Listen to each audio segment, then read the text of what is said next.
Berry bees here. Today's topic will be feeding, Varroa mice treatment, um, feeding pollen substitute, dry pollen substitute, repairing and protecting unused equipment, and planning for the next season for expansion, how to do it in a cheap way. So we're not talking about number one, let's say about feeding. We are talking about liquid feeding, and we have options. So when you start, let's say you start with one of these Gatorade bottles that you drill some holes. For this you need special covers, so you're gonna insert this in a hole and also protect with something so the sun will not make the air inside expand and then they will drop on the bees. This will require that hole in the cover.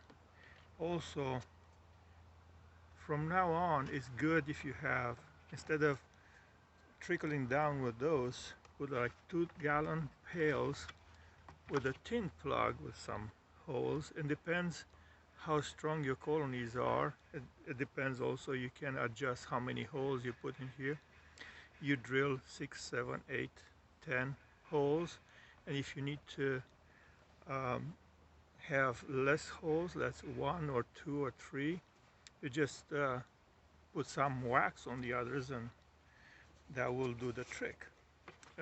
Another one is one of this, and you can put in top of your colonies if you have that special cover, or inside your inner on top of your inner cover, but you have to have a hole so this will accommodate, so bees will come through this in here. So you have to have a hole into your inner cover, and also you have to have a super over this, and then you put your telescopic cover.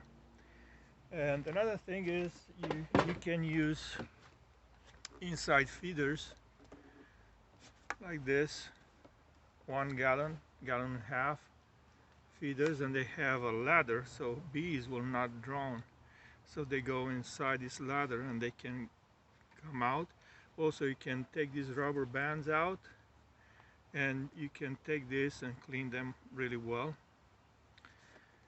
So those are the options for feeding. And there is another option toward the end of the season, an open end feeding. So you have one of these totes that I have in one of my videos. So you open feed them. Another important thing is keep treating for Varroa mites. If you didn't finish your treatment, we're gonna do another treatment in October. So but we have to take a sample to see what's the mite count. Another thing is feeding pollen, dry pollen substitute, and why. There are some people that insist of feeding their bees pollen that other bees are collecting. In my opinion, if you have 1 or 2 beehives and you collect from your beehives, it's okay, but keep in mind that real pollen can spread. If there is any disease in one of these beehives, can spread to all of them when you feed them. So what I take Bee Pro from Man Lake in like 50 pounds bags, and I make this very cheap from one of these buckets. I just put inside here a piece of wood, and also so you have in the bottom, it has some slots, so when you put inside, the pollen will not slide out, and also happen to have some a shingle and self-adhering shingle, so the pollen will not go out, and also the bees will come over here, whatever pollen it is, they will take. Also, they can go underneath on these slots. And when you put that in, it needs to be tilted and be sure it's going to be against the most prevailing wind. So if the wind is coming, so it will not go out. And also if it's raining, it needs to be tilted toward the front a little bit. Bees like this very much because you have this open space here, and they are not very comfortable when they go into small spaces. So I'll show you. I have one of these in action here.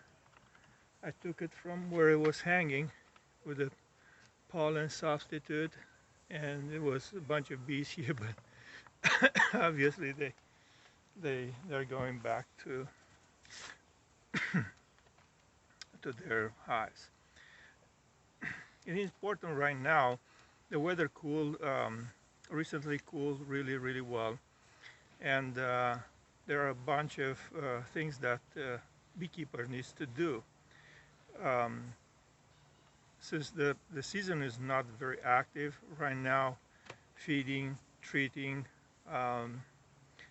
also we need to repair and protect the equipment that's start to show up signs of wear and tear, and also planning for expansion for the next year, because when you have a very active season, it is very difficult to do all the things, take care of the bees and also building up equipment. And it's okay if your pocketbook allows you to buy equipment, but even if you buy equipment, you have to put it together most of the time.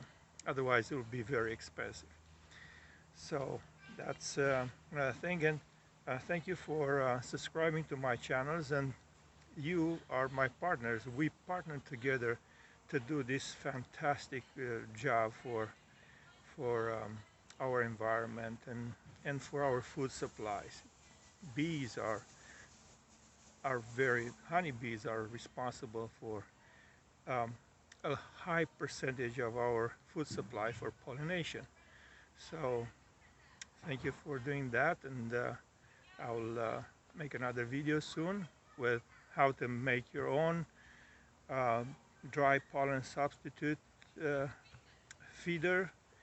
And also don't forget about the yellow jackets, wasp, hornets trap.